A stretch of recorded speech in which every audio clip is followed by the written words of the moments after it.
Good morning everyone, কেমন আছো তোমরা সবাই? তো মাসির বাড়িতে আজকে নিয়ে প্রায় 2 দিন হয়ে গেল আছি। তো সকাল সকাল টিফিন করে বাইরে বসেছিলাম, কারণ প্রচুর গাছপালা, তো বেশ বাতাস দেয় ওই জন্য। তারপর দুপুরবেলায় এখন লাঞ্চ রেডি হয়ে গেছে, লাঞ্চ করতে বসে পড়েছি। আর মাছি আজকে অনেক কিছুই বানিয়েছে।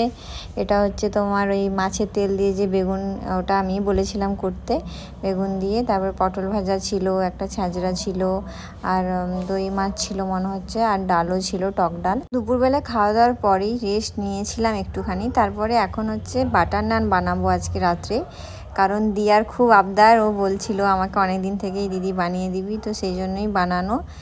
মাসি হেল্প করে দিয়েছে আমাকে, আমি জাস্ট বলে দিয়েছি, তো সেগুলোই মাসি করে দিয়েছে। এখন সন্ধেবেলায় ঠাকুমা সন্ধে দেখিয়ে নিল। তারপরে রাত্রেবেলায় হচ্ছে বাটার নানের সাথে মহারানি চিকেন বানাবো, যেটা আমি খুব ভালো বানাই, তো সেই জন্যই ওটাই বানাবো আজকে। তো এখানে মশলাটা নিজেই হোমমেড একটা মশলা রেডি করছিলাম। আর দিয়া এখানে মন দিয়ে পড়ছে, ও খুবই হ্যাপি আজকে, কারণ ওরই পছন্দের দুটো ডিনার হচ্ছে, তো সেই জন্যই। তো এখানে আমি সব কিছু রেডি করে নিয়েছি। আমি এরকমভাবে রেডি করে রেখে রান্না করতেই পছন্দ করি। মাসি আমাকে পুরোটাই হেল্প করেছে, আমি বলে বলে দিয়েছি, মাসি সেভাবেই করে করে যাচ্ছিল।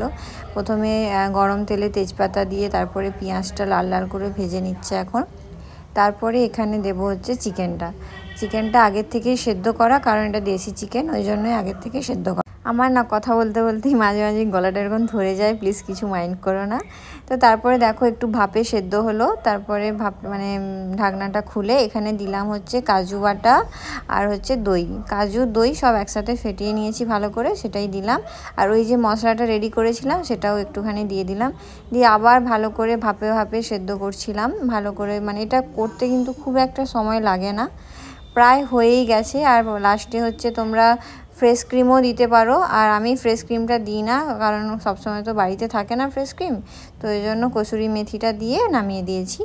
তারপরে এখানে নানগুলো করে নিয়েছি, আর খুব নরম হয়েছিল, খুব ভালো হয়েছিল, এটা আমি ভালোই বানাই। দিয়া তো খুবই খুশি, সেটা দেখে আমিও খুব খুশি। তো খাওয়া দাওয়ার পরে এখন একটু স্কিন কেয়ার চলছে, কারণ কালকে আমরা একটা জায়গায় যাব, কোথায় যাব সেটাও তোমাদের সাথে অবশ্যই শেয়ার করব। তো মাকে এখন দিদি একটা গোল্ডেন ফেস মাস্ক লাগিয়ে দিচ্ছে, তো তারপরে আমিও এটাই ইউজ করি, এটা আমি করব, তারপর আমিও করব। আর দিদি এখন সব কালকে কি পরবো না পরবো সেগুলোই রেডি করছে বসে বসে, তারপরে ঘুমিয়ে পড়বো। তো চলো আজকের ব্লগটা এখানেই শেষ করছি, আবার নতুন একটা ব্লগে তাড়াতাড়ি দেখা হবে। তোমরা সবাই খুব ভালো থেকো, সুস্থ থেকো। আমার ব্লগটা পুরোটা দেখতে ভুলো না, একটা লাইক অবশ্যই করে দিও। Tata bye.